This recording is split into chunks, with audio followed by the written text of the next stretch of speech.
What's up, everybody? Cassidy Haynes from BodySlamming.net. I am here tonight. We just got done. Happy New Year's, by the way, everybody. We just finished up GCW's Til Infinity big New Year's Eve show at the Showboat in Atlantic City. I am here tonight with Mike Hamley and Jameus Mooney. Guys, what's going on? Happy New Year. How you guys doing? Happy New Year, guys. Fantastic. Got to start 2022 with a death match, so not a better way to start the year, really. Yeah, and nobody died, so that was always good. Always a bonus, yeah. Some sketchy moments. I thought maybe for a second, I was like, this could go horrible, but we'll get to that. But hello, everybody. We got some viewers finally popping in. So let's go ahead and do some little housekeeping. Guys, if you haven't done it yet, follow us on YouTube. We all just search for bodyslam.net pro wrestling. You should find us. We're on Twitch as well. You can find us there. We got some content going up, some exclusive stuff that happens on there that you might not see. That's non-wrestling related stuff. So make sure you check that out too. But guys, let's see. Let's get into the card Spotify tonight. as well. Oh, we got Spotify. Yeah, and if you don't watch your podcast, we've got all our stuff on Spotify. We're on all the mediums there. We got Google Podcasts, Apple. We're on Breaker, Pocket Cast, Overcast. There's a bunch of them. So if you like your podcast in media audio form, you can find us elsewhere than YouTube and the Twitch gimmick. But guys, let's talk about this GCW show. You want to? Absolutely. All right. Now here there was a dark match. That's why I'm on here. Yeah, there was a dark match, right? Tonight that we didn't see on TV. I think I heard them talking about. Did you hear that? Anybody? I'm not sure. I thought I heard Schlack and somebody in a dark match, but I don't remember. But I'm gonna have to look into that. I unfortunately had some stream issues, and my internet was being it started partying a little hard for New Year's, I guess. So I ended up missing the first match, almost the whole second. I got bits and pieces of the second one, and then luckily things kind of straightened out for me for the rest of the card. But yeah, at least something party tonight. Yeah, you were driving, right? Or you were on the road for most of it, weren't you? I was, but I had the stream on and I watched all of it. I didn't get home to put it on the TV until right before the Effie match, but I did catch all of it. That's nice. All right. Well, let's see. We started out the night with PCO in his open challenge, and a surprise though, he brought back the Extreme Championship that had been. I guess he'd been just hanging on to since the last time he defended it. But, yeah, what did you guys think of that? The last time he defended it. When was that? Was almost 3 years to the day of the match against Masato Tanaka at the Dynasty. It was 12/29, I think. So it was 2 days off from being 3 years to the day was the last time that belt was on GCW television. Good. That's why we got you around, man. Factoids throwing out stats and numbers at us. But yeah, and Tremont coming back, huh? That was fun. That was a nice little open challenge surprise. That was a good opener for everybody. What did you guys think? What did you think of that one? I heard Journey hit. Who's using Journey? I'm like, wait, no. You didn't? Yeah. No. And then, yeah. How do you not be excited? So. Go ahead. Yeah, go ahead, James. My favorite. I'm sorry. That's all right. My favorite Journey album is Frontier, so I'm a big Separate Ways guy. And so every time he uses that, I pop every time. I think I even texted you about that, Cass, at the beginning of the show. If you remember, my first article for Body Slam was on Tremont. After his match with Onita. Mm-hmm. I know he's worked a time or two since then for H2O. I've been so busy, I haven't had time to sit and watch the entirety of those shows. So that was my first time seeing him in action since that match. Since he got out of the hospital. And he looked pretty good. He still has some of the burns and scars from the match, which is to be expected. But he looked decent, and I don't think I've ever seen him work that scientific in a sense where that wasn't that brutal of a match.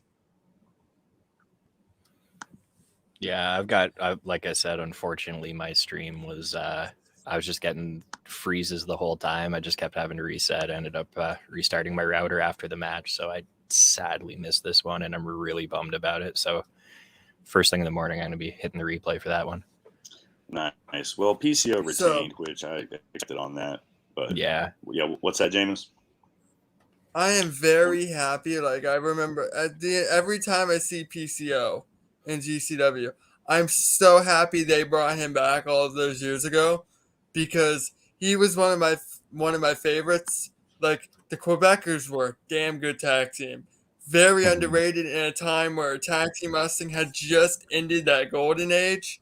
Yeah. And then he was a very solid singles guy, but they made him a pirate. So it's like, okay, you're great. Your matches with Bret Hart are great, but the stories they're giving you, you're never going to get over with. And then he kind of disappeared for about 15, 20 years. So the fact that people are not giving him his due because of GCW is one of my favorite things that GCW has done. Yeah, I mean, he had a WCW run. They the amazing French Canadians in WCW. So he had some time there too. But yeah, man, I love seeing PCO back. That was a fun little opener. It always blows me away watching him work still, and I mentioned this when we did Blood on the Hills post show as well. PCO is 53. Yeah, so he's like right around Billy Gunn age, Sting age, or he's in that age, and he's been wrestling for like 34 years now. Yeah, and the dude just looks like he's so adaptable with his moveset as his body ages and his abilities, his abilities change, but like it doesn't even almost feels like he's added like scarier shit to his arsenal over the years as opposed to like easing it up as time goes on.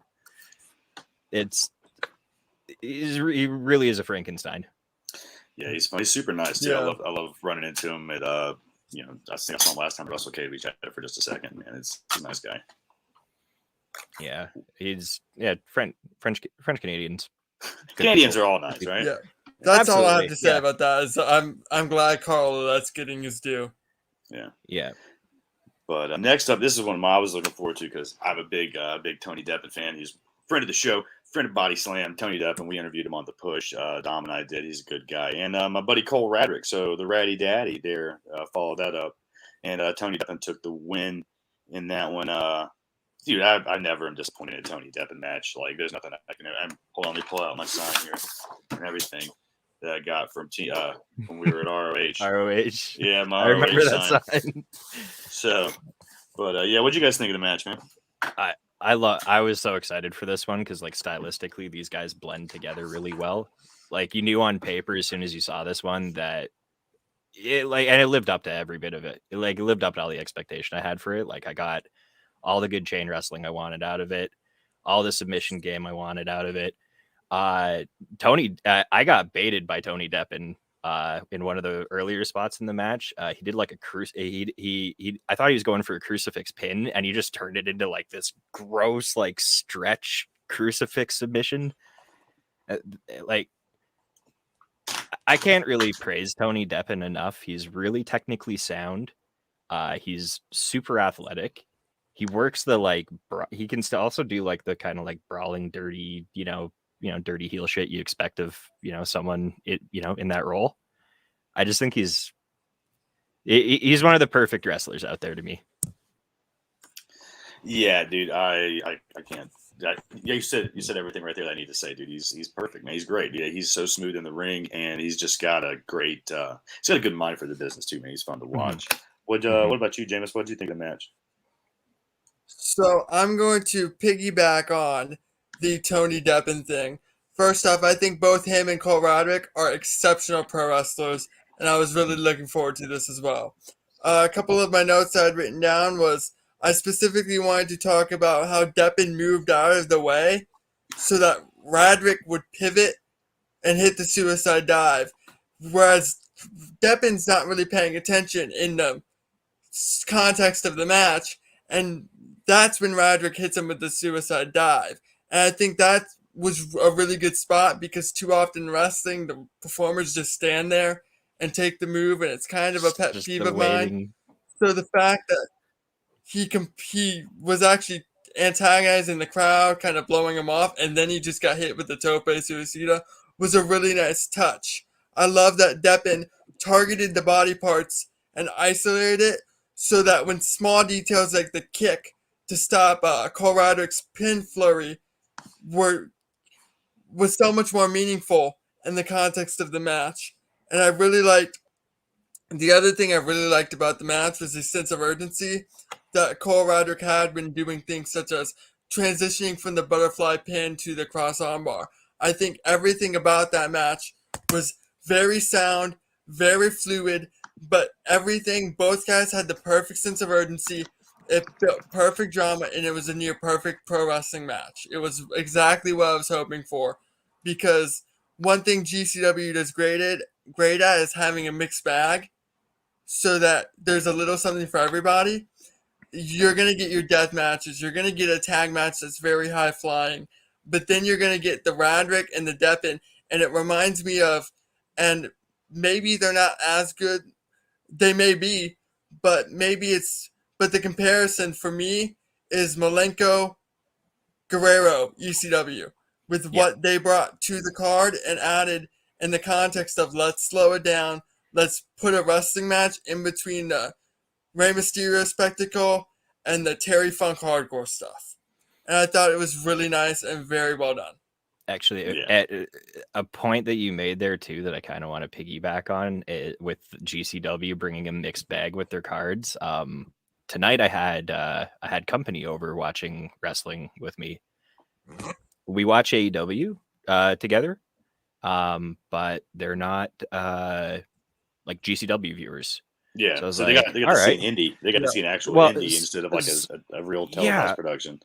Yeah, so and the cool thing about it was actually, my one friend, she mentioned, that's like the really, extreme deathmatch stuff, right? And I was like, yes, but you're on a GCW card, you're gonna get everything. Like you're gonna get a death match, but you're probably only gonna get one, maybe two. You're gonna get 5 or 6 matches that are just crazy technical wrestling, or like a lucha style, or you'll get a Haas fight, an insane tag team, just a nice brawling street fight. And by the end of the show, the realization was like I could see it. It was really cool to actually see. So. Hopefully I can convince them to get out to Detroit on the 14th for that show, because they're local to that. So going to one live is something you have to do. It's an experience that I highly advise everybody to check out, man. It reminds me of I was around for ECW, so I got to experience ECW, and it reminds me of that. Just the crowd, the everything, just the whole atmosphere. Like I made a comment like that tonight on I think Mance Warner tweeted something about it. I retweeted his tweet and commented. And I was talking to Kevin Gill last night about it. At the same thing, and how I told him that this run leading up to Hammerstein that they're doing reminds me of ECW's push to Barely Legal, when it's that's their biggest show. That's the one that's going to get people's attention. You know what I mean? And it's just the build to that just reminds me of that. And it's just the way the crowd's excited about it, the fans are excited about it, the internet's talking about it. It's very much the closest we're going to get to that in our modern wrestling, you know what I mean? It's because you're not going to get that type of ECW thing other than this is probably the closest you're going to get. So you went to the Collective, you were saying, Jameis? I went to the Collective Mania week in Tampa, and I have so many stories, some of which I probably shouldn't say out there. Yeah, we'll talk about those later. We'll save those for the GCW podcast. We'll talk tonight just about the show tonight for the most part. But talk all night. I'm 100% with you on. I'm 100% with you on the fact that everybody who likes their shows needs to go to one eventually, because they might be and I do a lot of AEW shows. I do a decent amount of WWE.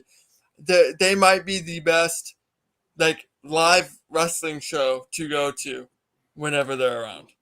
Sadly, if you're not a fan, you'll probably will be when you get done with going to a live show as well too, because if you don't like it on TV, going to it live is something totally different. It's a different feel, and it's going to hook you probably, and you're going to appreciate watching it more on TV because you know what it's like being there, and you're going to be like, oh shit, man, I know what they're feeling, and you just kind of puts you into the moment more. So yeah, I highly advise everybody to check out a GCW show, especially if you're like, oh, I like wrestling, but you need to go watch that. I'm thirsting for when the pandemic stuff gets a little better and it's easier for promotions to travel into Canada, because as a Canadian up here right now, I'm just like, oh my God, the wrestling shows that are going on right now, like everywhere, it's insane. Indie wrestling is like, and unfortunately, I didn't really like catch the indie wrestling bug until during the pandemic, as like worst timing possible. So yeah, you picked a bad time to get into indie wrestling.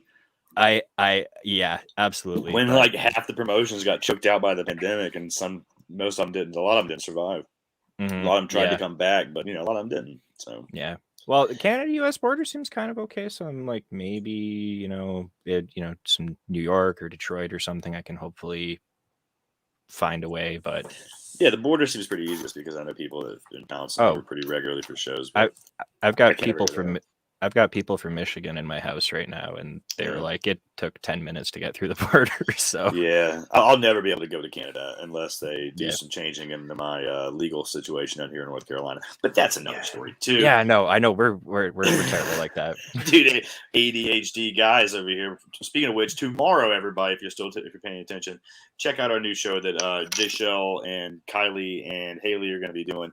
ADHD Divas. It'll be on the Body Slam YouTube here. It should be really fun. It's an all girls podcast talking about their thoughts on everything wrestling related from a female perspective, which I think is something that was highly missing from a lot of the wrestling landscape. So I hope that hope everybody enjoys that. I think you will.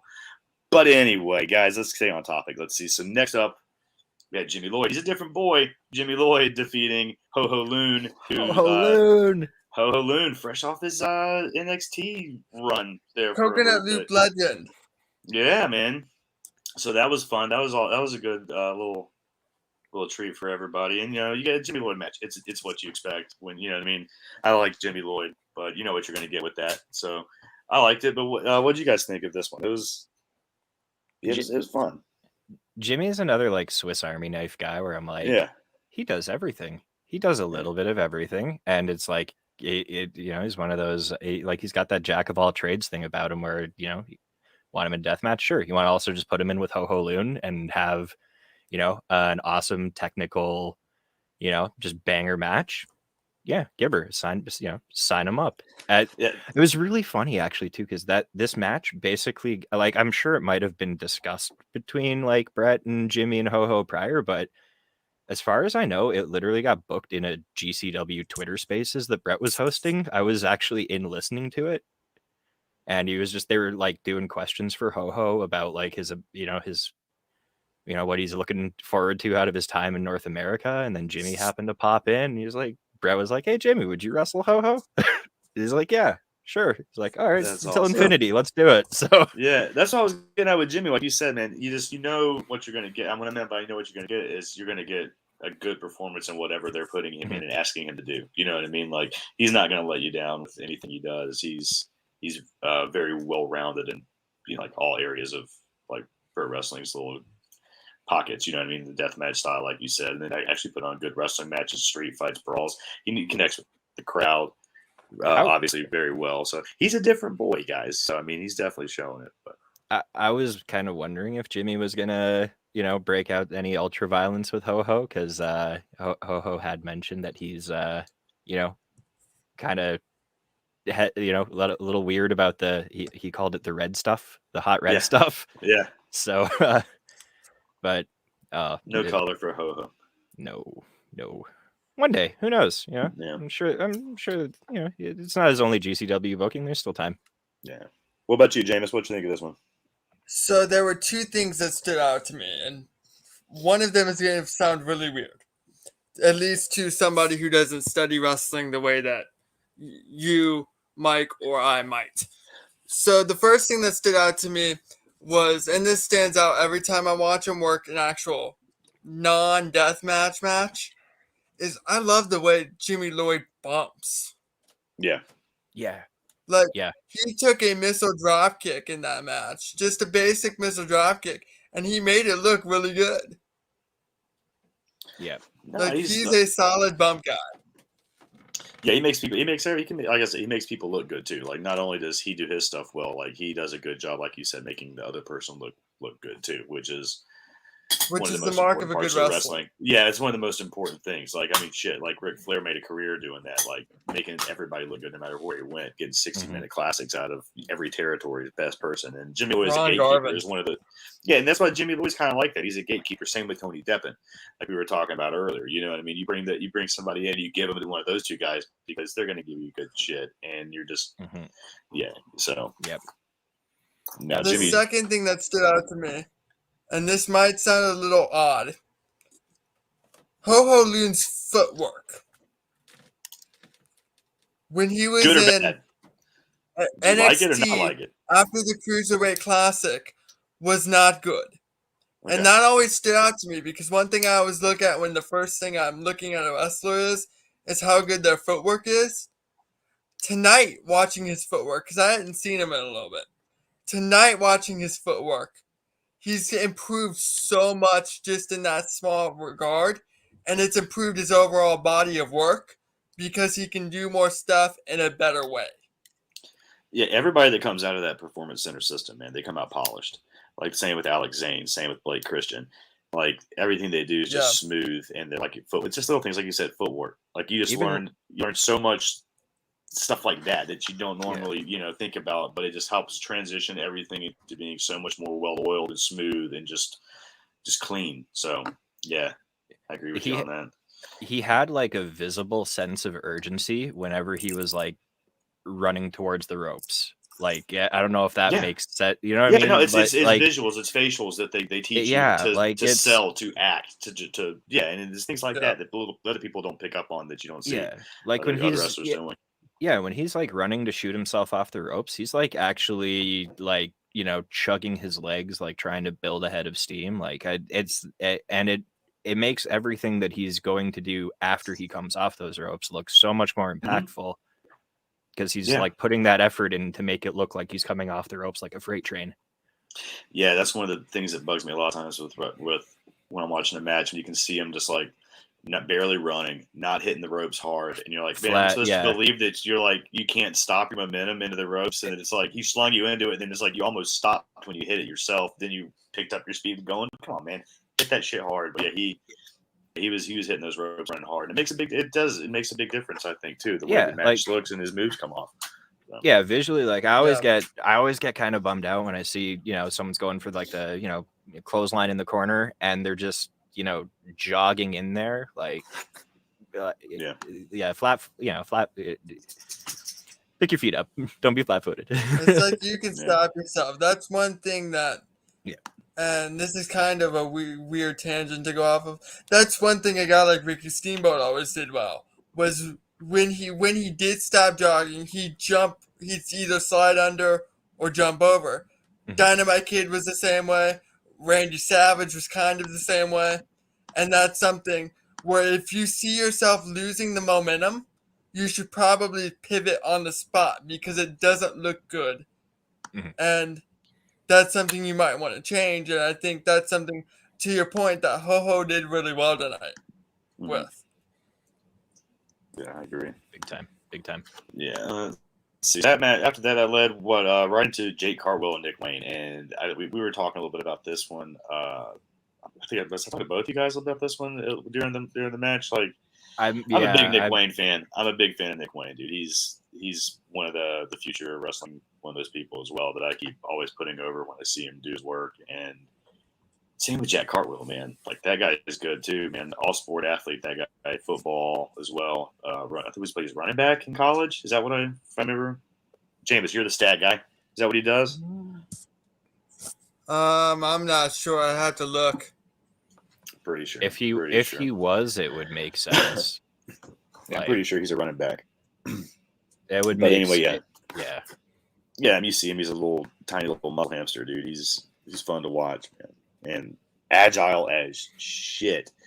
But this match, I had to do something, I think, for a few minutes of that one, so I missed most of it. But I know that we got Cartwheel won. I don't remember how he beat Wayne, but corkscrew shooting star press. Okay, yeah.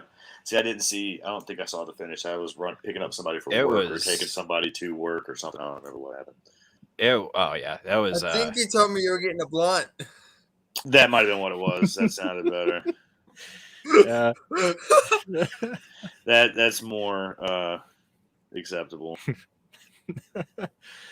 Yeah. No, I love this match. This was kind of where I got to, show my friend. I was like, I know you like flippy guys. Oh, that's a perfect one to show people that like flippy stuff. Yeah, I was like, the dude's name is Jack Cartwheel. It's not. Mhm. It's not. It's not. It's Jack, for that for a reason. Yeah. It's not Jack. Leisurely stroll. It's not sarcastic. It's not like if I name myself Cassidy. It's not Cartwheel, always be like, Cassidy. can you do a cartwheel? And I'm like, dude, can I? And then I don't do one. But he does plenty of them. Yeah. Oh my god, I love this. I love this one though. Like the chain wrestling that started off, they were trading counters and reversals and like pin attempts. It was at the thing that I always like. Nick Wayne is 16. He's 16, but he's like tall. He's getting tall, dude. He's getting a lot taller. Like, you notice it's this year alone, dude. The kid shot up like 4 inches. I think it seems like he's getting fucking tall. And it's like, oh, he's 16, so he's realistically not even like done growing. No, he's just starting, probably. The guy's just starting. Yeah, he's gonna end up being like 6. He's gonna be like 6'7" and just doing moonsaults and shit. Like same with like Jordan Oliver. I think he grew over the last couple of years too. He had that like late, like 21-year-old growth spurt, and like in his early 20s, he had another one. Jordan Oliver's so good. Oh yeah, we'll get to him in a second because that's fun. But yeah, I mean Jordan and Nick, like he's one of those guys too. Jordan sees it. Like Nick Wayne's, he's gonna be the future of wrestling, man. I can't even comprehend how good he's going to be in a couple more years when he's like, an actual adult. I think the DM I sent you, I said something like in 2 more years, Nick Wayne's going to own wrestling. Mm-hmm. That's right. But they did some stuff in this match where I was just like, that is where they traded splits. And then there was that one thing in the corner, the split. There was the thing in the corner too, I think, where Carl did a split and Nick Wayne caught him. Yeah, he caught. Yeah, so he had 1 foot on the. Yeah, he had 1 foot on the. He had 1 foot on the top turnbuckle, and then he's holding his foot, so he's like full, like flat split, and then they traded it back to with a banana split on the ground after. It's insane. They turned the volume up to like 15 for the end of the match, though. The poison rana and then the flipping crossbody right after it. Like huge Jack Cartwheel with the huge apron Death Valley driver that he actually cartwheeled on the apron that was so smooth, right? Oh my god, that effortless too. Yeah, just effortless. Yeah. What do you think, James? What'd you have written down about this one? You said you took some notes on this one. I'd first like to circle back to the split thing because that split in the corner, I specifically wrote down and made note of that, mentioned this on the show. I took a screenshot and I put it on my Twitter. I was that impressed by how creative the spot was, and it looks like it hurts. But the beauty of it is, Jack Cartwheel can do splits in his sleep. So it's really on his facial expression on how much he sells it. Yeah.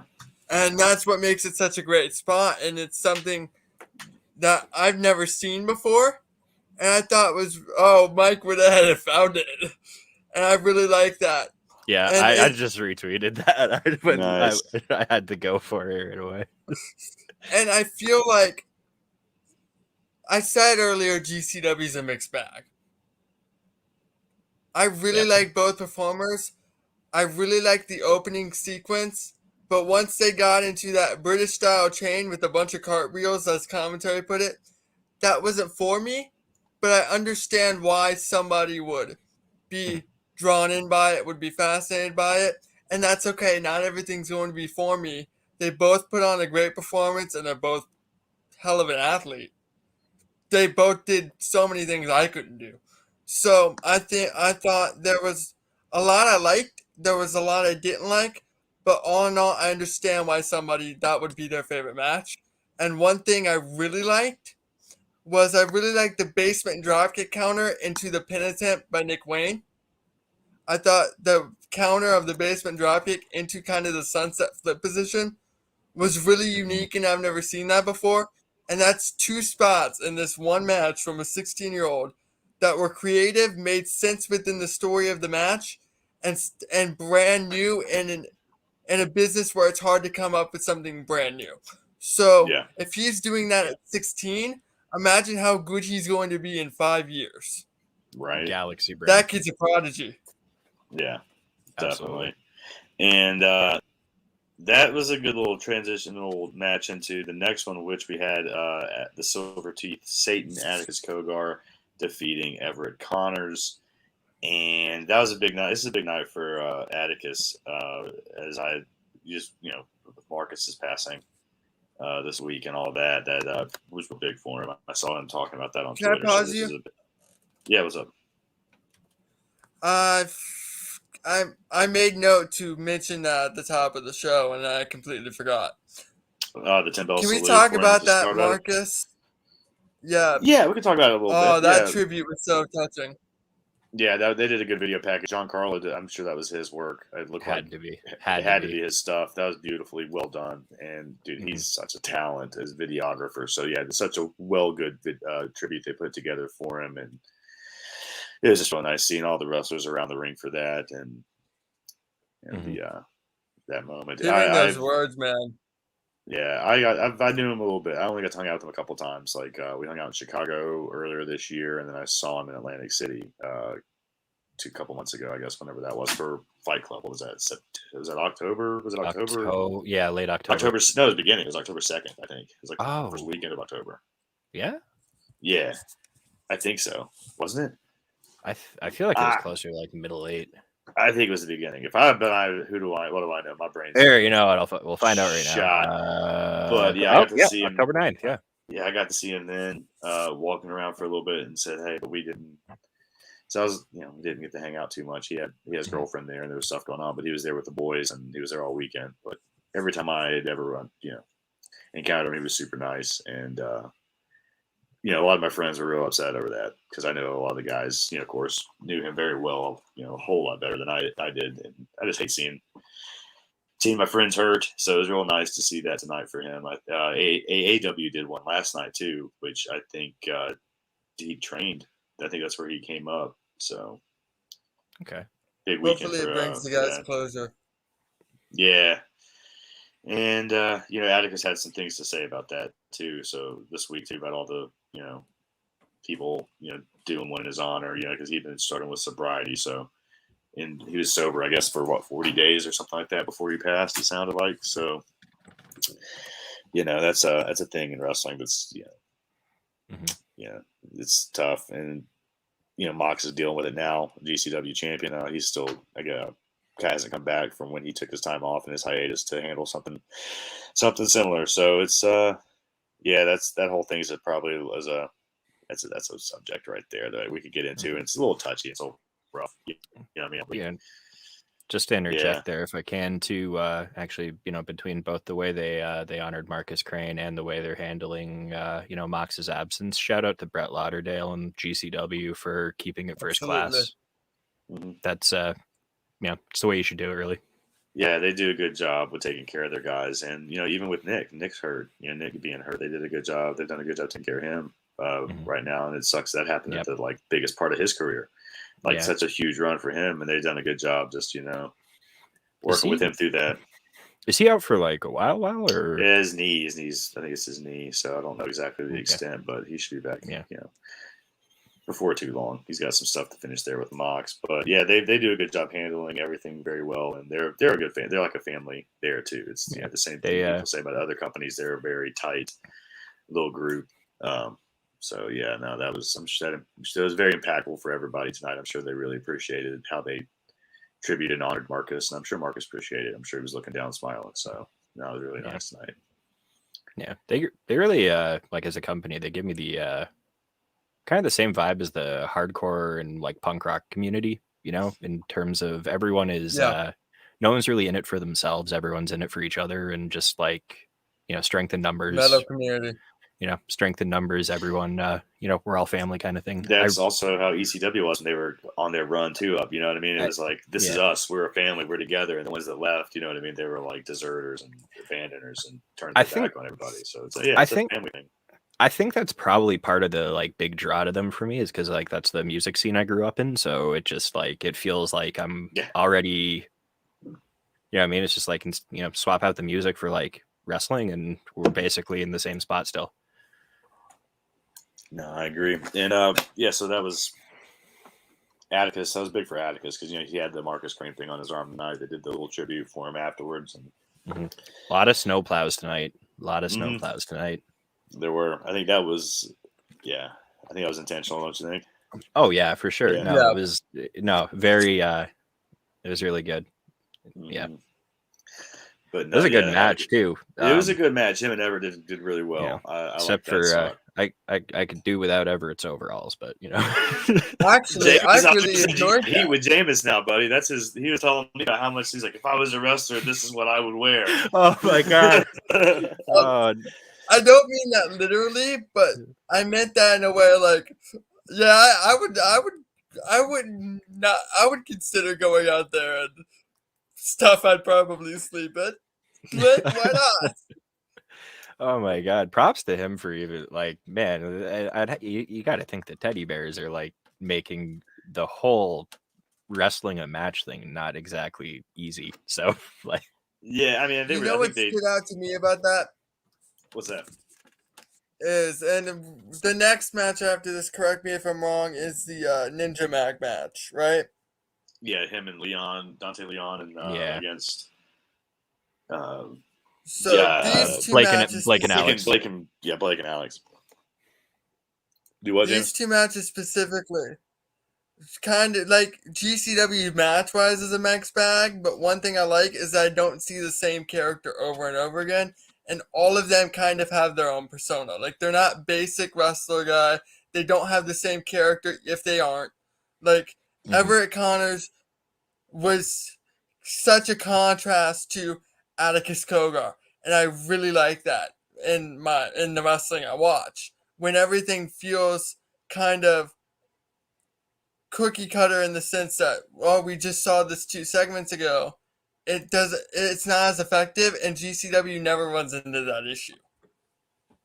Yeah. No, they're very good at because even though everybody, like, a lot of the body types are the same, what I mean. You see, like, indie guys, you know what I mean, like that whole creative wrestler indie look, but they are very much a good job of differentiating themselves amongst a similar talent. What's the word I'm looking for there? They there's not any huge real, body type they're all the same type of body type for the most part. You know what I mean? The guys in the same most weight class, you know what I mean? You don't have, except for Big Vin, he's probably the biggest guy there. Yeah. Calvin Tankman. Tankman's another huge, but I mean, Tankman's only my height. Like, I'm as tall as Tankman. Merce is a big dude. Yeah, I mean, I'm like 6'1", you know what I mean? Like, nobody's like a towering monster, really. Yeah.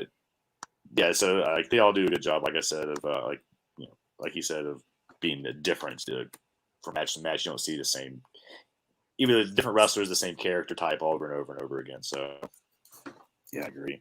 What do you have any notes on this match, though, Jameis? The Cogar and Everett match, other than the overalls being your future wrestling gear? I didn't have any notes on the match itself, but I had a note on Connors, which I've already hit, and a note on Cogar.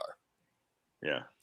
So one of my best friends, who actually wrestles on the Tampa indie scene under the name Logan Wrights, always messages me every GCW show. Atticus Cogar is the total package. And we always kind of discuss back and forth because I really like Atticus Cogar, but I can never quite agree with him. I think I do now. And I think because I don't know what it was tonight. Maybe it's because a guy like Everett Connors, and this is not a knock on him, he doesn't work nearly as snug as some other guys may. And the match was still snug. It was probably Everett's most snug match I've seen because of Atticus Cogar, and I think that's a credit to how physical and intense his work is. Because we know he can talk, we know he has a good look. But we know he has great fundamentals. He is very intense. And I think tonight's the first time I really saw that.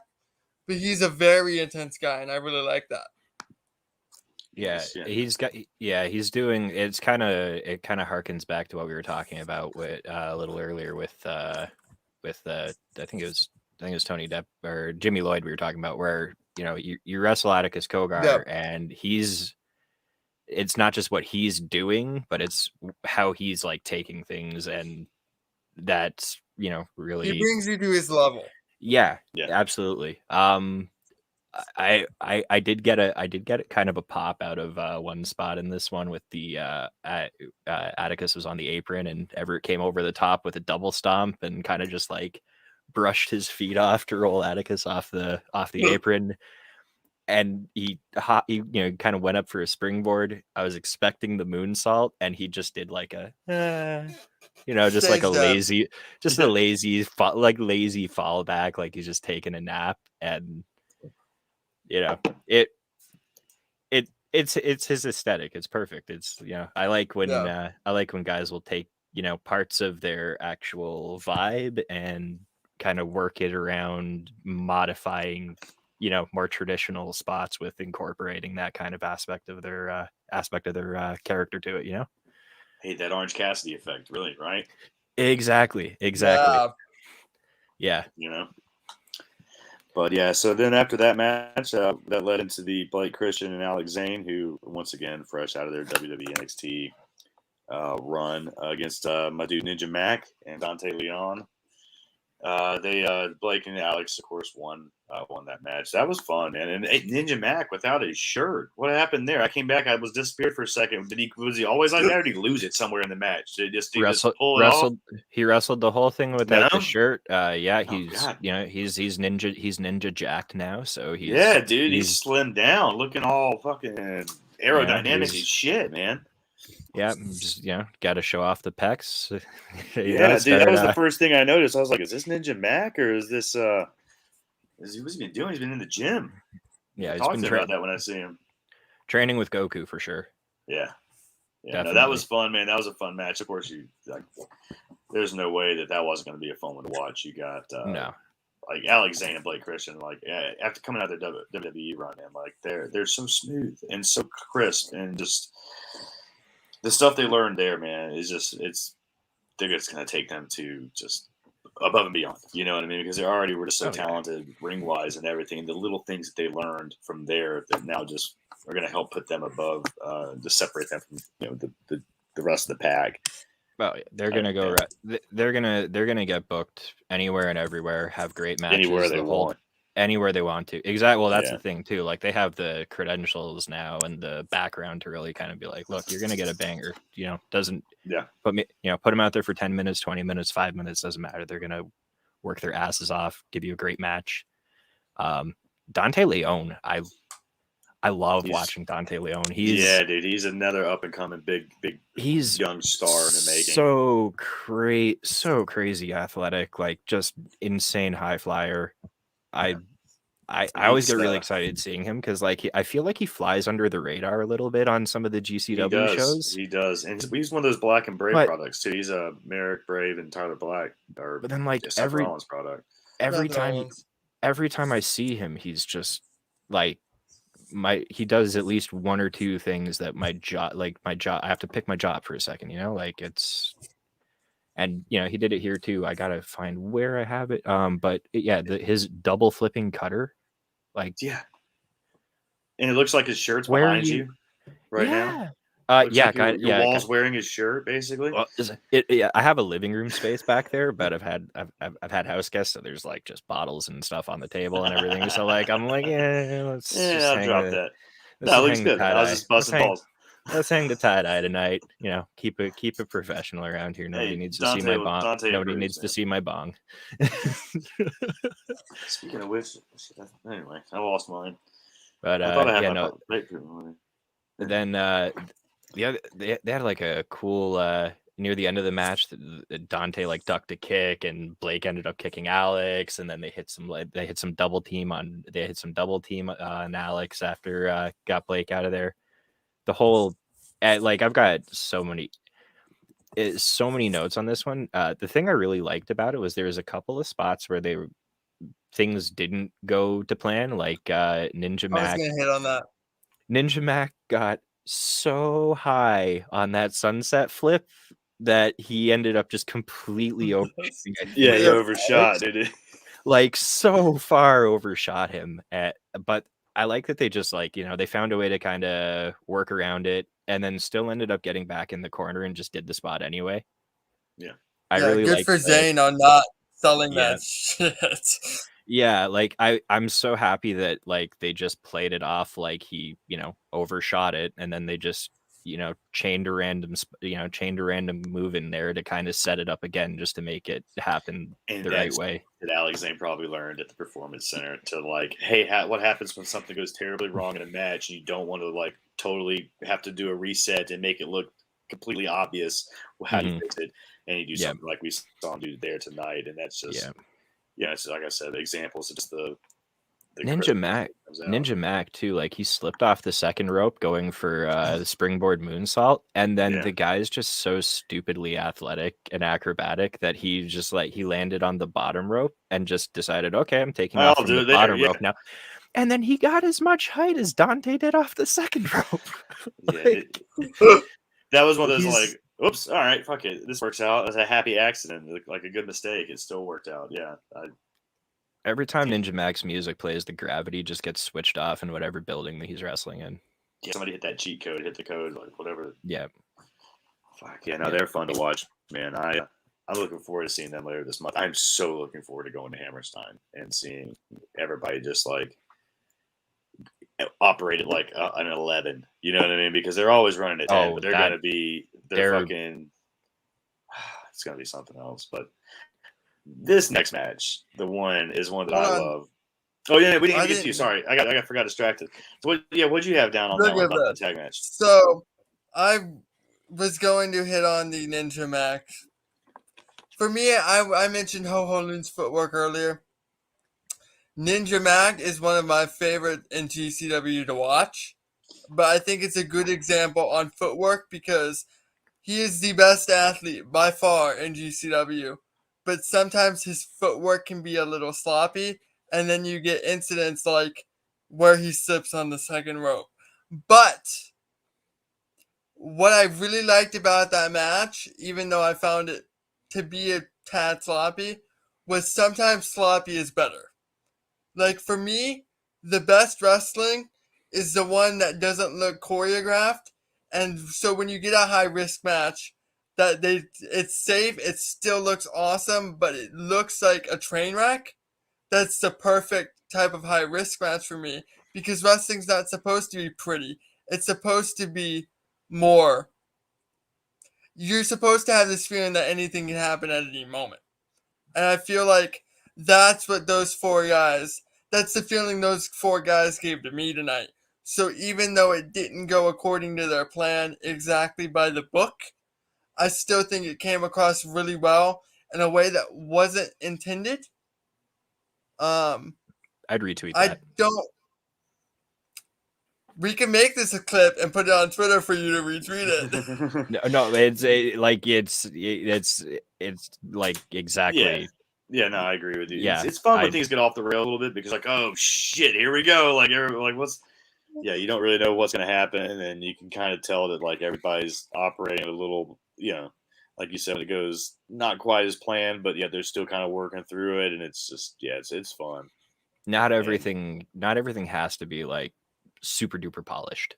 Yeah, like a little bit of sandpaper goes a long way. Like that's part of the reason I love like the UK style is they're intentionally unpolished. Like everything they do is polished, but it's so polished that it looks rough around the edges.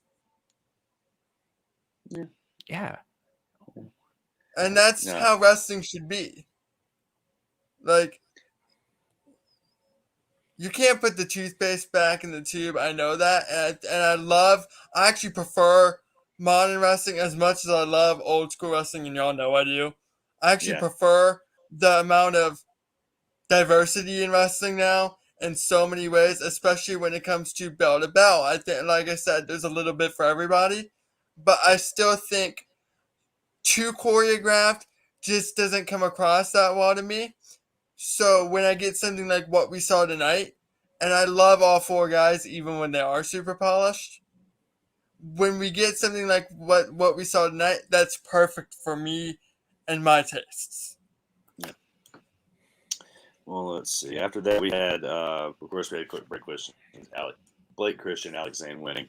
Next was one that I like. This is my boy, Colby, who took the loss tonight against Dark Sheik, and that was fun. I enjoyed that match, and I like Kevin Gill putting over Colby's death match that he had with George South, because I had actually sent Kevin the video to watch this week a couple of times. So I was like, "Did you watch that match?" So so the same I said, I sent it to him again. So like he got a chance to watch it, and all that references was me talking to him about it all week. So I was like, I just love that. I was like, yes, they mentioned the match. My personal goal is to try to get George South and Colby Carino booked for a GCW show in a death match, because like that crowd would go fucking insane for when Don't Stop Believin' hits by Journey, and here comes fucking George South through the curtain to do a death match with Colby Carino. But Colby and Blake Dark Sheik tonight killed it. That was a fun match too.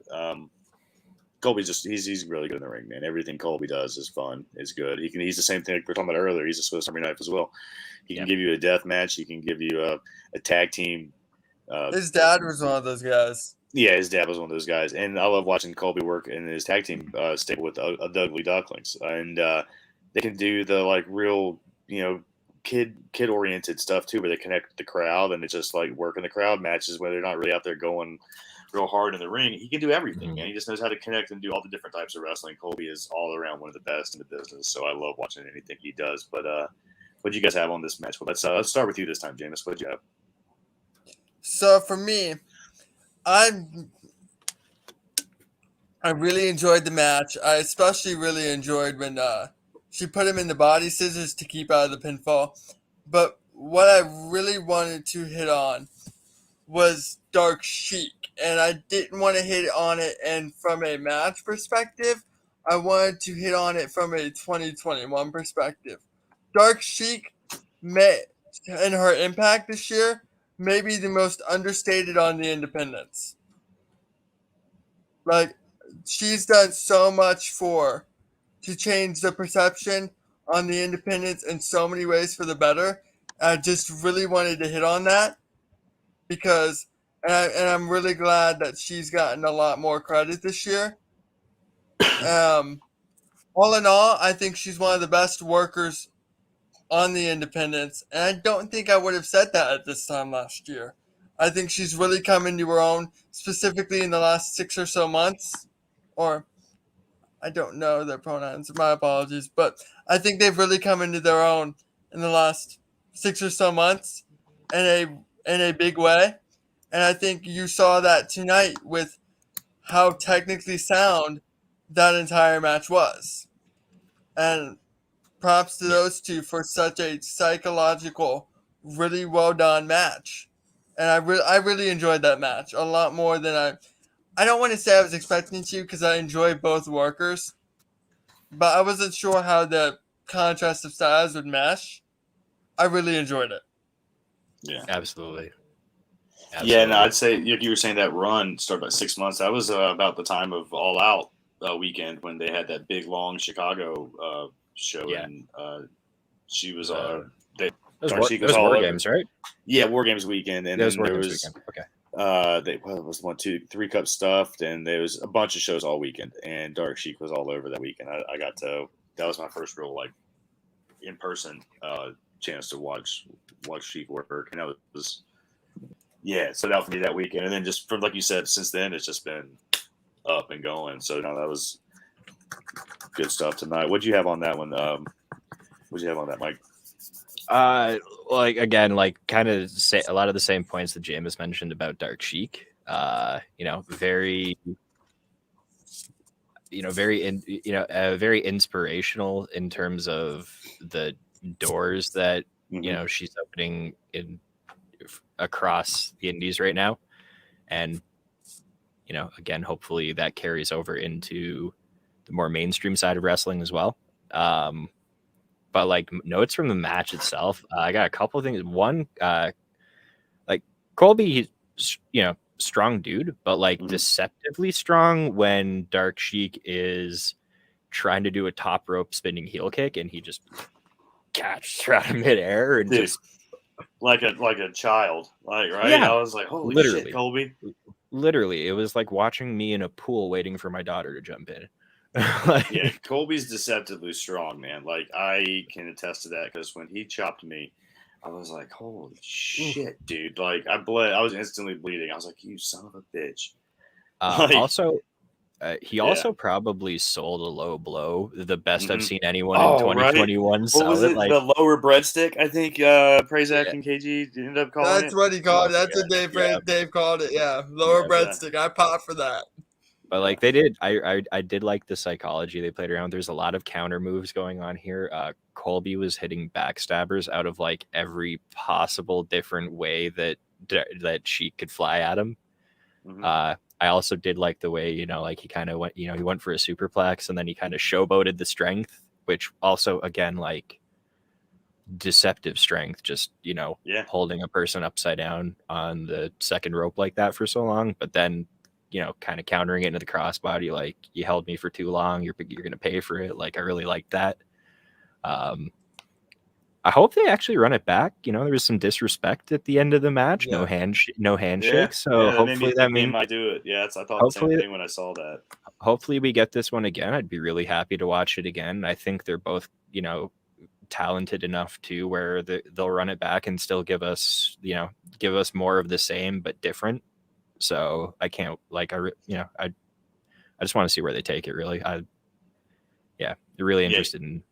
really interested in seeing these two lock up again.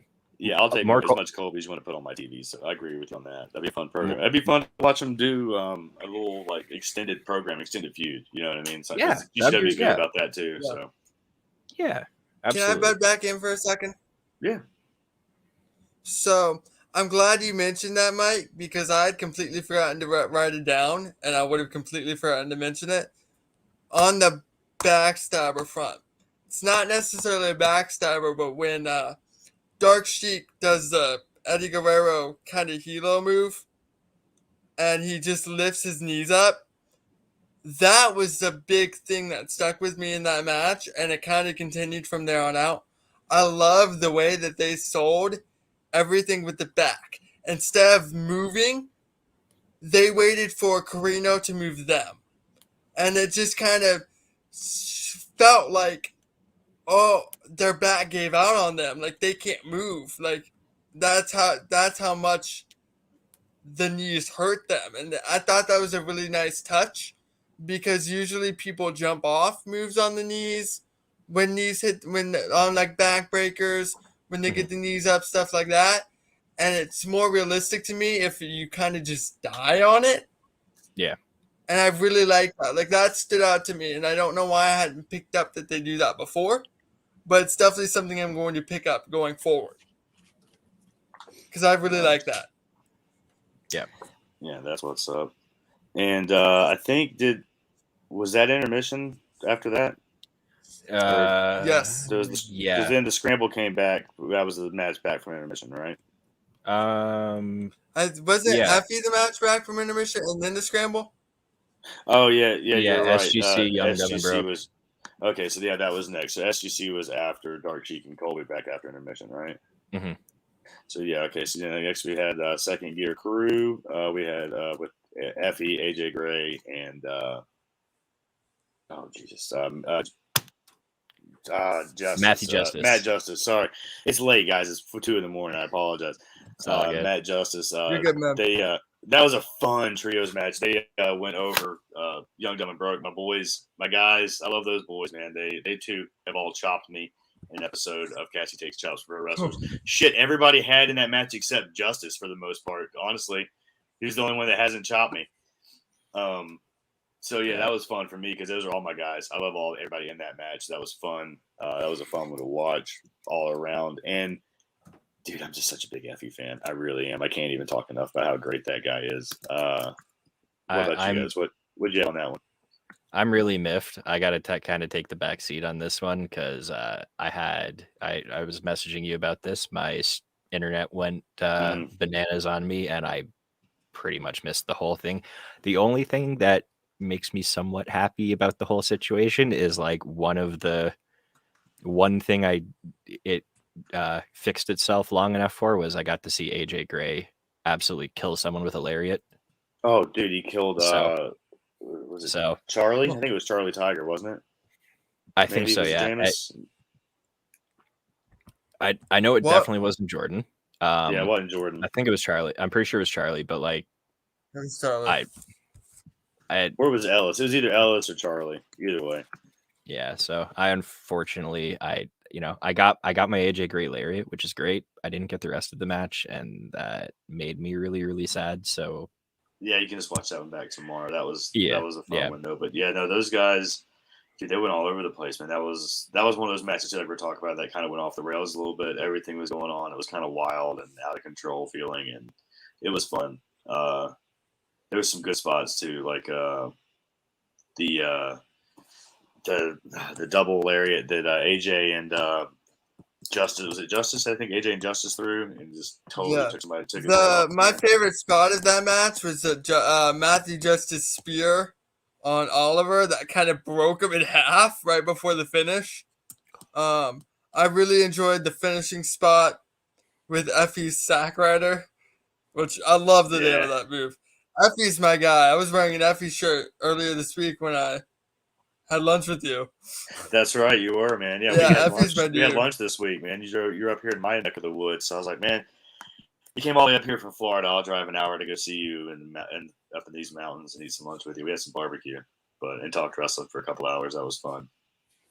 But yeah, no, anything with Effie, that's my guy, man. That's my dude. Smartest guy, nicest guy, one of the most brilliant wrestling minds in the business.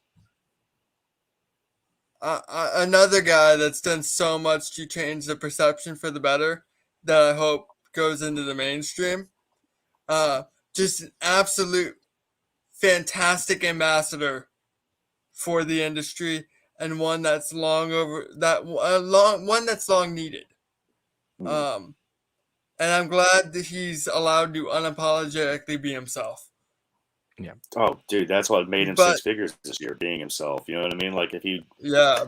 Yeah. So no, that's him, and anything else would just not be. He wouldn't be where he is today if he didn't, always be himself and always go by that. So no, I agree with you there. Also has an awesome Twitch stream, dude. Right? I watched him build a Baby Yoda, a Lego Baby Yoda the other day, and it was good vibes. Good vibes. Yeah, dude, his Twitch is fun as shit. So man. for this match, yeah, what did you have for the match? Jameus? Of AJ Gray.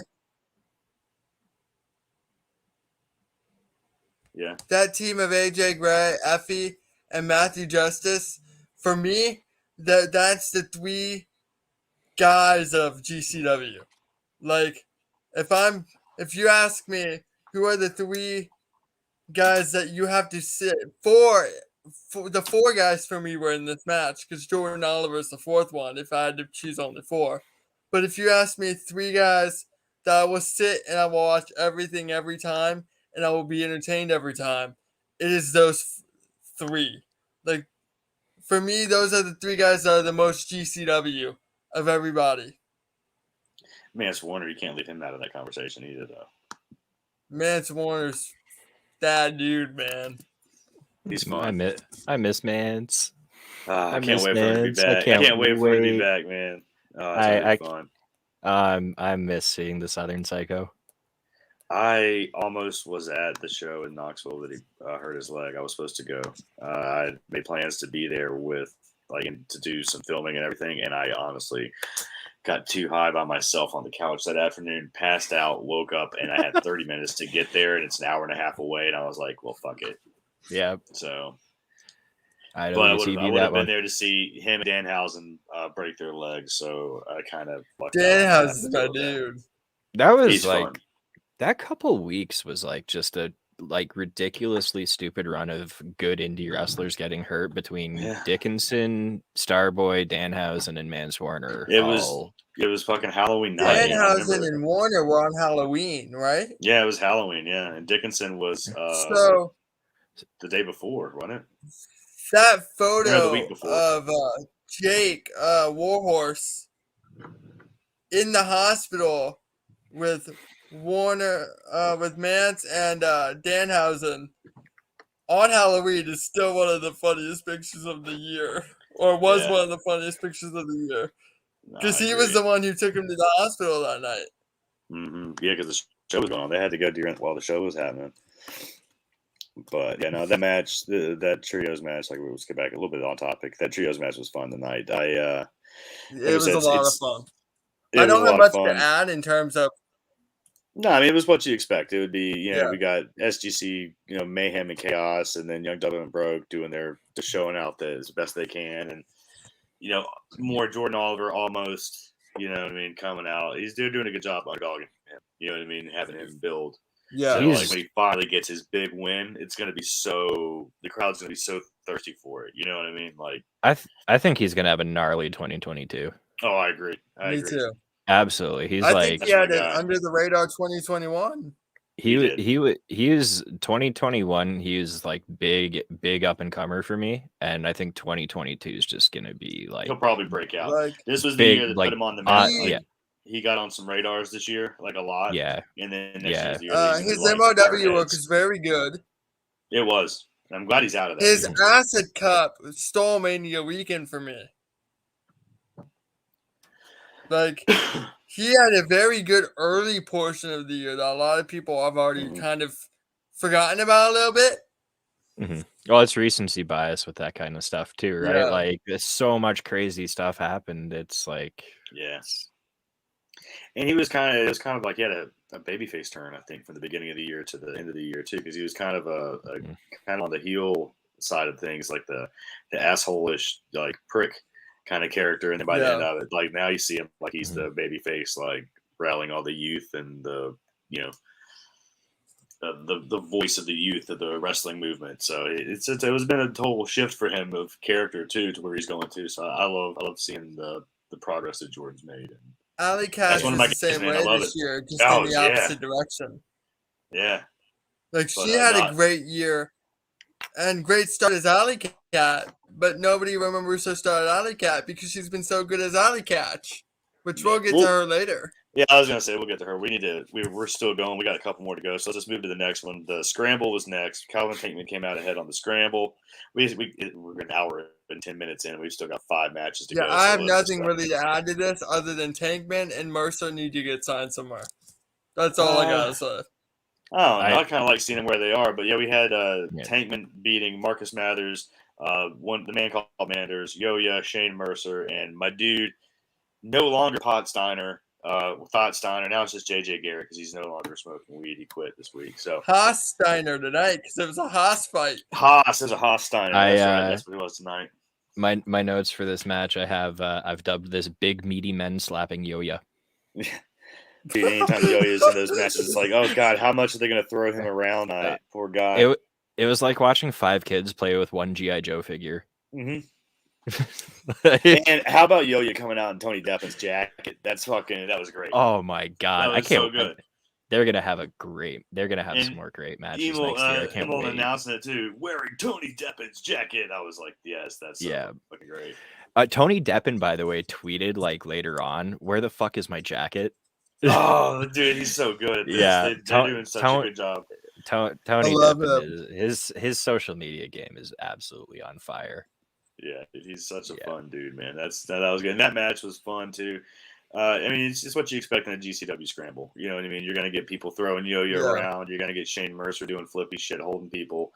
Marcus Mathers, firing up, almost winning, and then Tankman just fucking being a beast, man. He's such a being a tank. All I gotta say is Doomsday Device Poison Rana. That's right. Just my brain came out of my head. Yeah.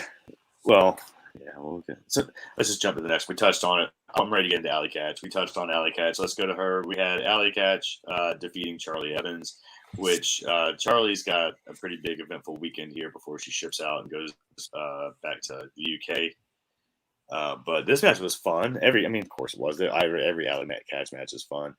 But I enjoyed the spot they did with the bridge where they were staring each other in the eyes and slapping each other, slap fighting the bridge. I hadn't seen that. That was fun.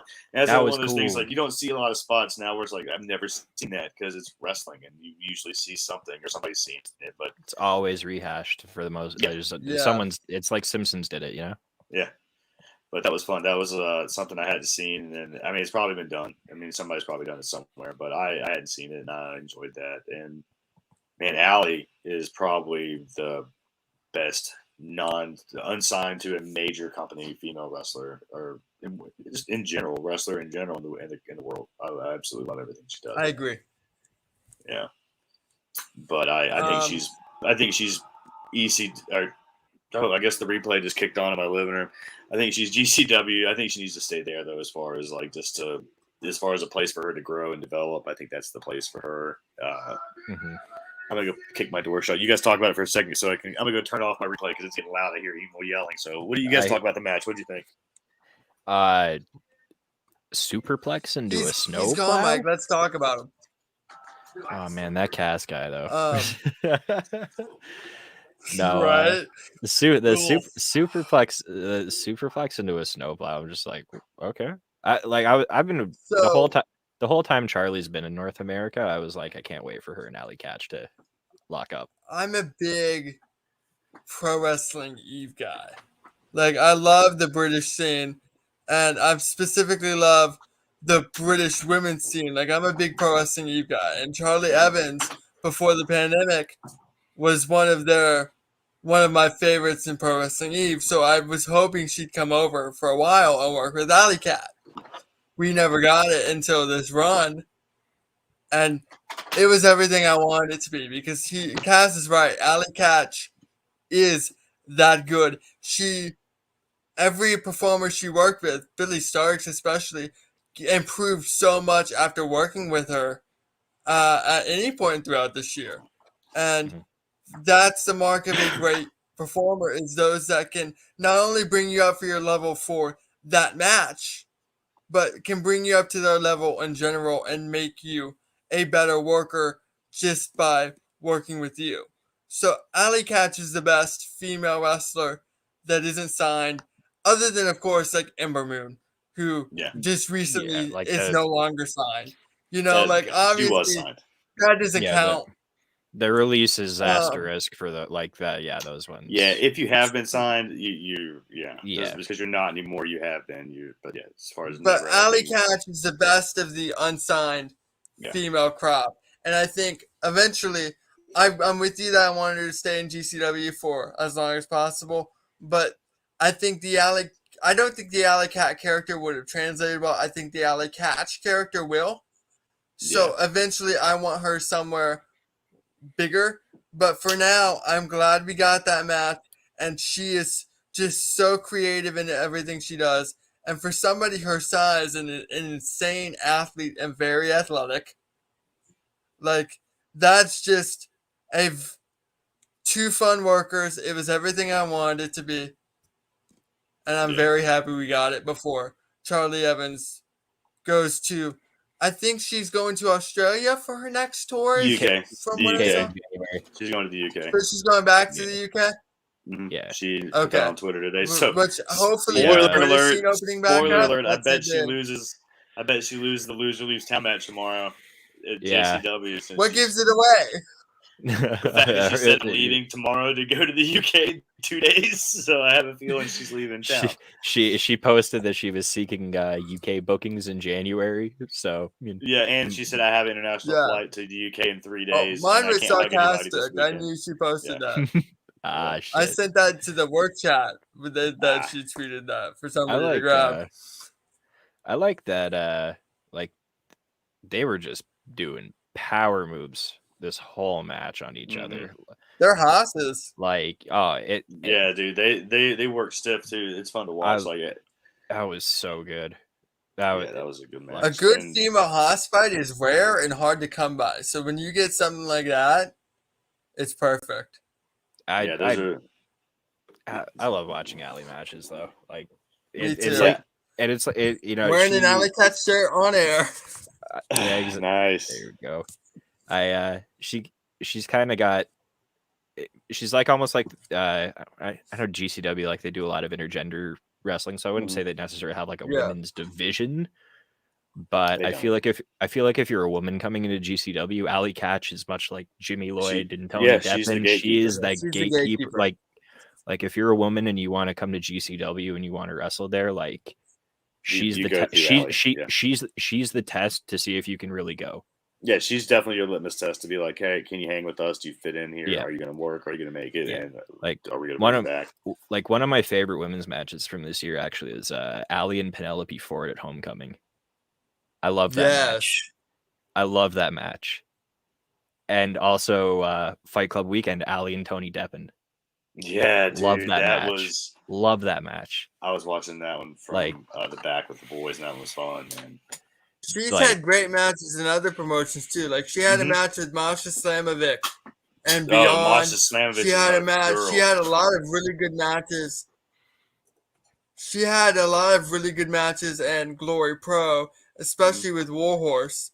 Lots of good stuff and beyond. She had the match with she had the match with Candy Copeland that I really enjoyed. I gotta get on she had a really strong year all around. The PWM women's title match with Jordan Blade was fantastic. Like she had a really strong year outside of GCW. And then when you look at the Billy Starks match, the Thunder Rosa match, Penelope, Mercedes Martinez, Tony Deppen, she had a really, really strong year. I think she worked Cole Radrick one of those shows in a really fun match. She had a really good year. Yeah. Allie Way had a good Way 1-0 when she wrestled the Allie Way. That's true. Yeah, emo fight. Yeah, yeah, I was there for that against Gabby Ortiz. Yep, I was that one. That was fun too. Yeah, the Bussy match with the Cardonas was fantastic. That match. That might have been my after the no rope barbed wire. That probably my favorite match on that last card. Yeah, I love that one.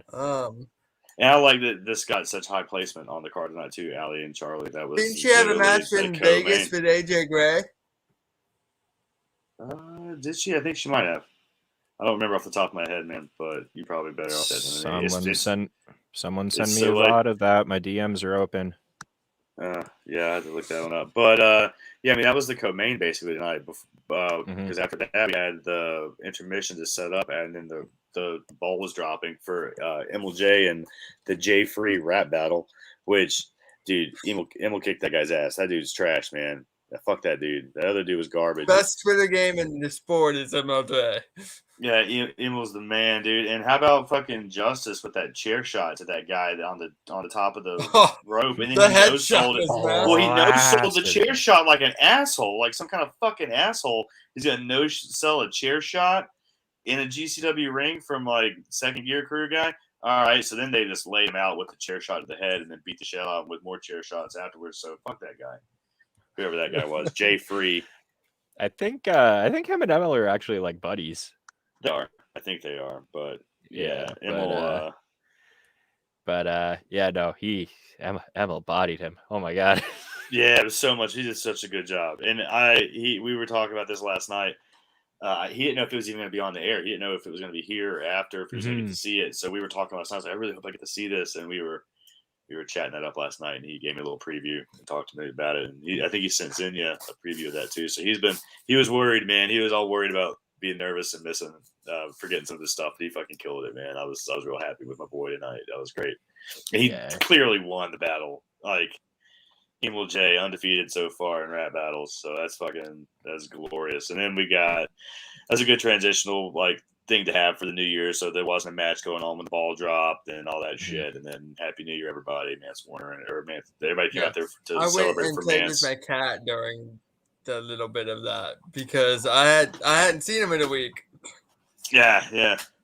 So yeah, that was fun. Second gear crew coming out to celebrate with the Emil J for that and wish everybody a happy 2022.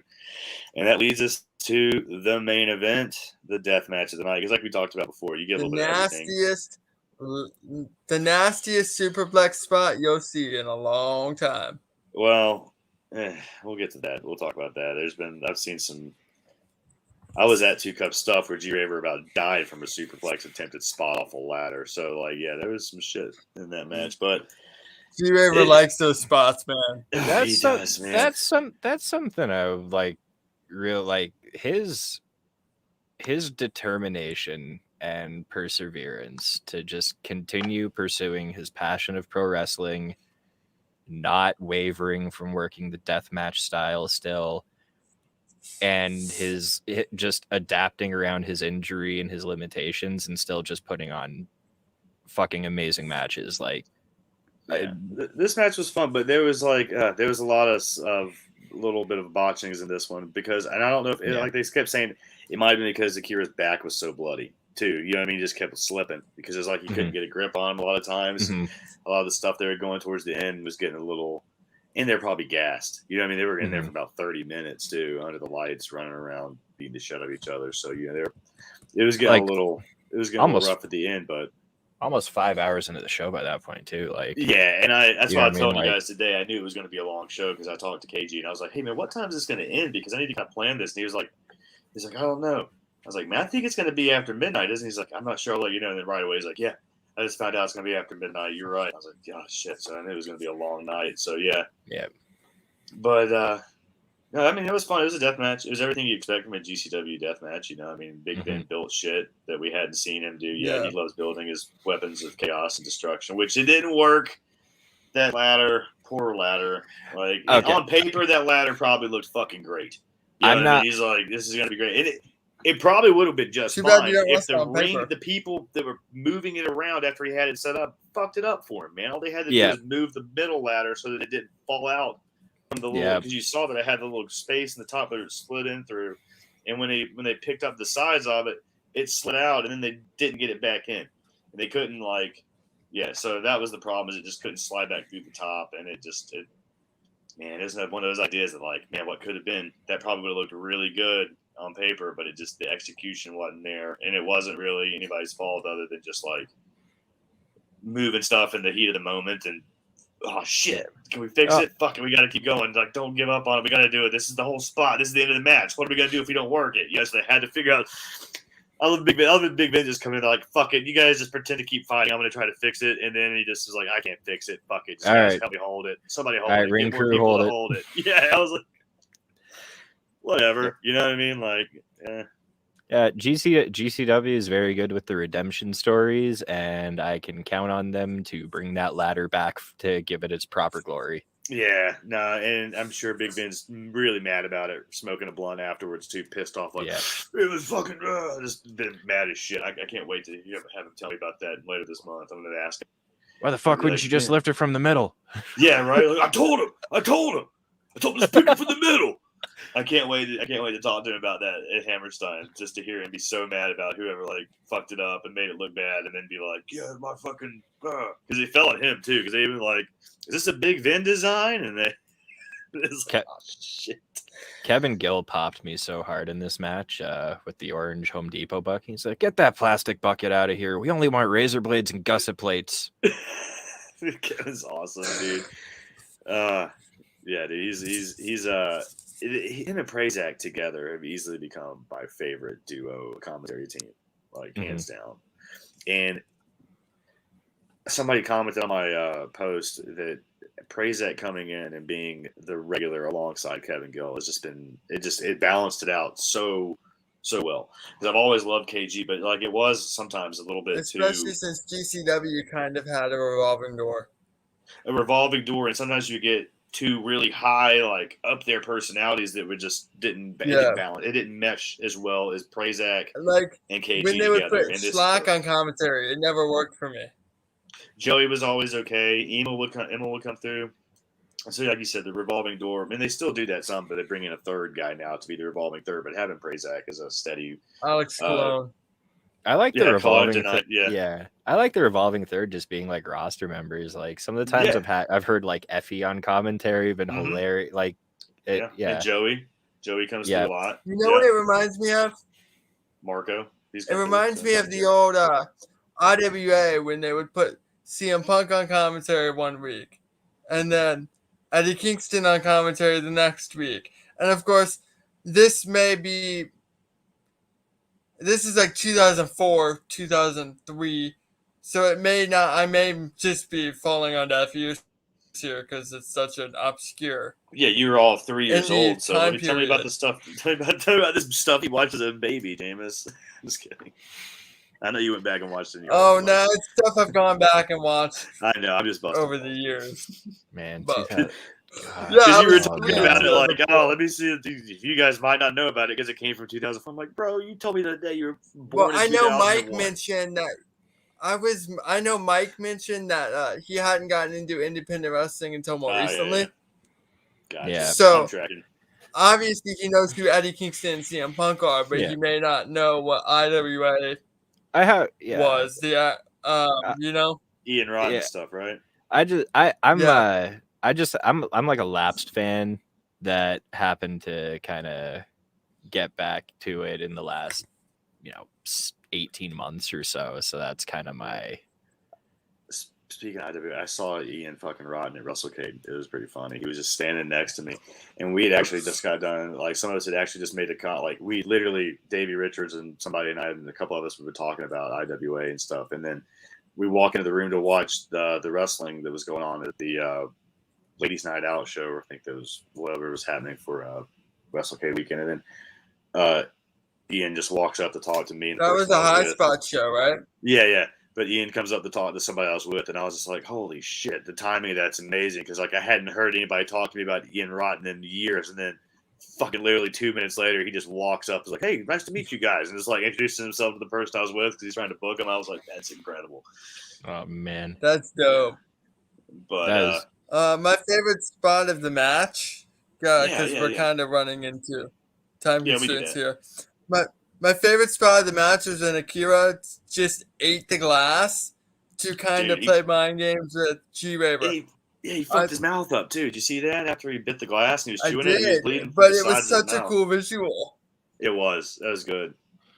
Akira's one of my favorites, man. I love that dude. We had a good time in Atlantic City when I saw him a couple months ago. We hung out, and I got to know him pretty well, and I big fan of his work, man, because I didn't really know of him. I mean, because I'm not a big deathmatch guy. I mean, I like it. I don't mind it. I don't hate it, but I don't seek it out. You know what I mean? It's not like my thing. Yeah. You can turn it on and enjoy it. I wasn't until I saw GCW live. Yeah. And now I love it. But I didn't like it. I used to watch a lot of CZW, and it didn't bother me. But like I said, it wasn't like the thing that I saw. Something you search out. For. Yeah, but I just didn't know where to find it. Yeah, no, it's there. IWA still there, does a bunch of it. IWA Mid-South or whatever, they do a shitload still, and pretty much stuff up there. There's a bunch of it around. You just got to know where to find it. DM me after this.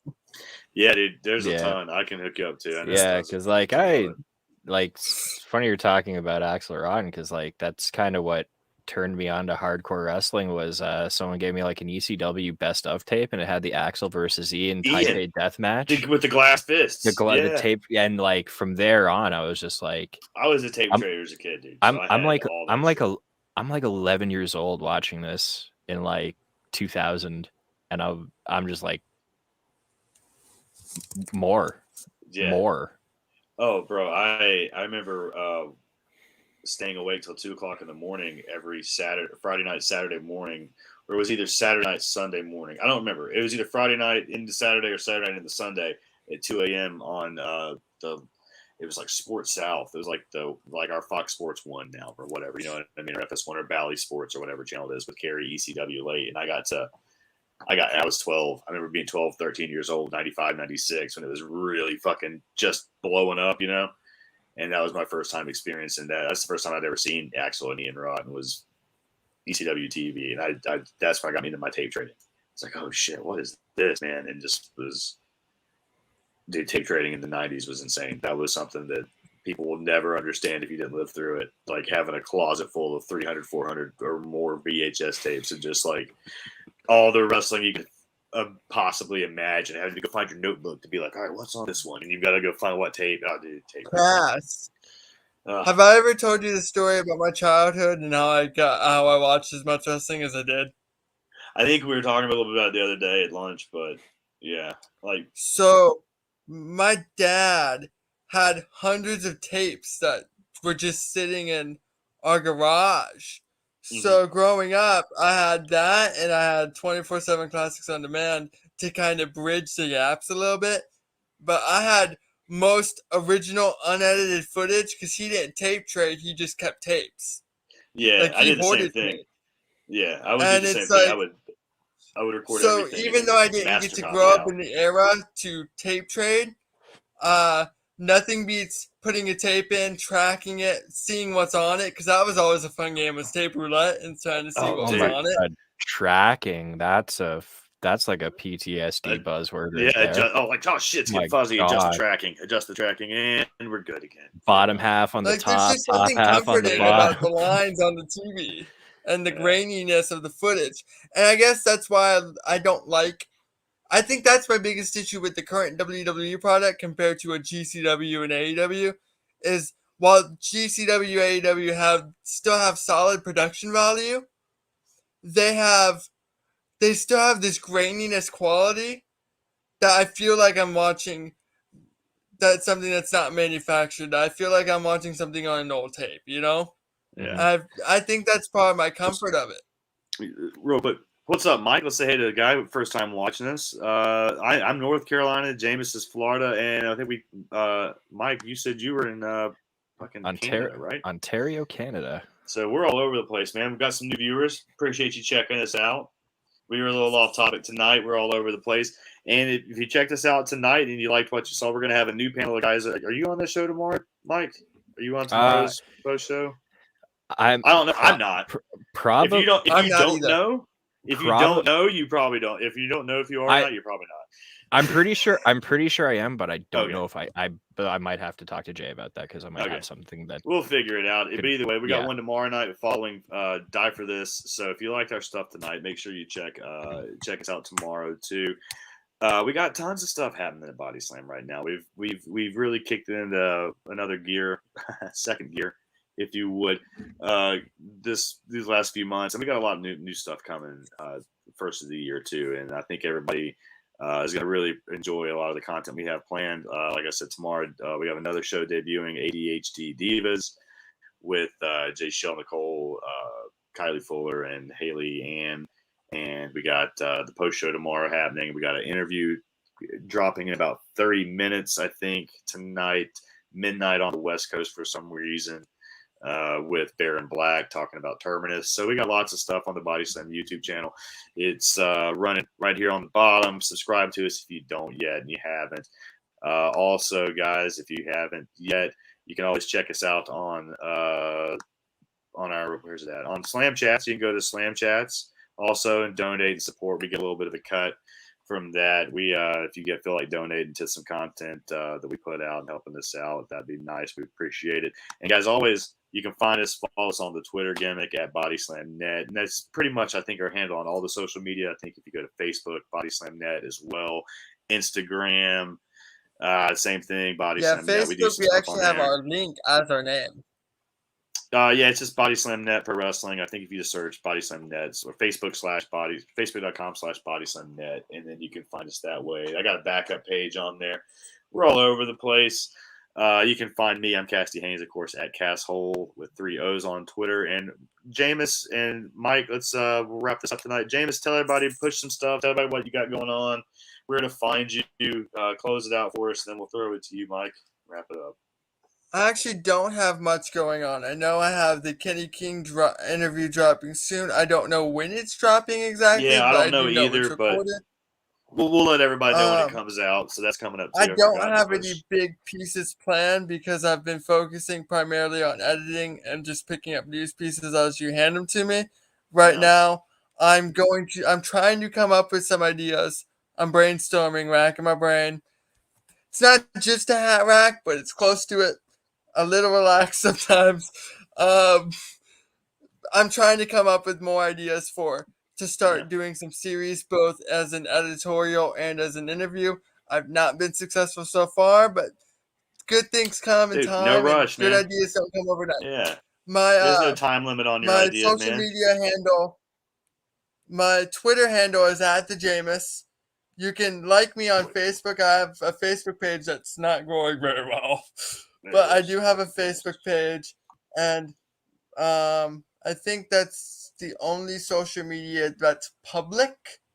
You could probably add my personal Facebook page and probably accept you. But that, if you want pictures of my dog and my cat, that's all it's good for. Hey man, a peek behind the real curtain to the real you, man. Everybody loves pet. Everybody loves pet so pictures. Other if than anybody has that, problems with your dog pictures, they can. That's not the type of people we want following us anyway. If they got a problem with that, they can kick rocks and get fucked. my dog's name is Max. Rocks like it's gonna be nice and tame. I post about baseball a lot too. Oh, shit. But my public social media is the Facebook page, which is just Jameus Mooney, because I used to have, now that I'm working multiple sites, I don't want to have one site in there, and I don't want to make it too long of a name.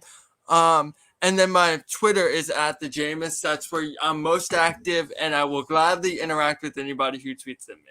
Cool. Well, all right, man. Well, yeah, dude, follow him on Twitter at the Jameus. And Mike, give us a little bit about what's going on. Tell us where you can find you, what you got coming up with Body Slam and shit, man. All that good stuff. You can find me at bodyslam.net every Wednesday at 8 p.m. Every Friday at 10 p.m. I do live results coverage for Body Slam for AEW Rampage and AEW Dynamite. Mm-hmm. Killing it. Thank you very much. It's really good too. Dude. Yeah, thank dude, you. Really good stuff. I managed to put some Rampage results up even while my technical issues were happening while I was waiting for my GCW stream to fix up. So I got the Rampage results up there. Didn't get to recap much tonight, but the results are at least there with some highlights. No worries, man. Can find me on Twitter right there at Mr. Purple TV. If you drop the TV out, you'll find me at Twitch there. I stream about once or twice a week, just bullshitting on some video games. I'm gonna go follow you. Nice, yeah, and we're gonna really try to gear up our Twitch content, kind of start output and start doing some Twitch stuff, and I'd love to do gaming stuff. So yeah, I'm gonna talk to you a little bit more, you guys more about that. I kind of want to. I'd love to do some what does with their Twitch stuff. So I'd love to do some like watch alongs or something. I'd be so down for that. We'll do it. But yeah, you can follow me on Twitter for my random shower thoughts and bullshit ramblings. Sometimes I'll even tweet a good wrestling take every now and then. But only occasionally. Only occasionally. I don't know. I try to keep it positive. So like I only like to give feedback usually on things that like I have positive things to say. I don't like to put negativity out. Unless it's like when I'm editing. Unless it's like super egregious and something warrants being called out. But other than those cases, other than that, I just like talking about wrestling. You want to talk to me about wrestling, I'll come on your show. I'll talk to you about wrestling. I don't. Me too, man. That goes for me too. Nice, guys. I appreciate it, man. Yeah, that's what we do here, man. That's what this is about, man. We're just talking wrestling, and we're trying to, get somewhere doing it. So I appreciate you guys and everything you guys do to help us out. Guys, it's been our GCW Til Infinity New Year's Eve blowout super show, post-show, broadcast, whatever gimmick thing we did tonight. I hope you guys enjoyed it. I had fun talking to you guys going over the show. Tomorrow night we'll be live right after Die for This with another one. It'll be another panel of guys and gals talking about GCW. So, guys, until then, this is Cassidy Haynes from bodyslam.net. Go to the website, bodyslam.net. Check us out. All of it. We appreciate you guys. Love you. Good night, guys.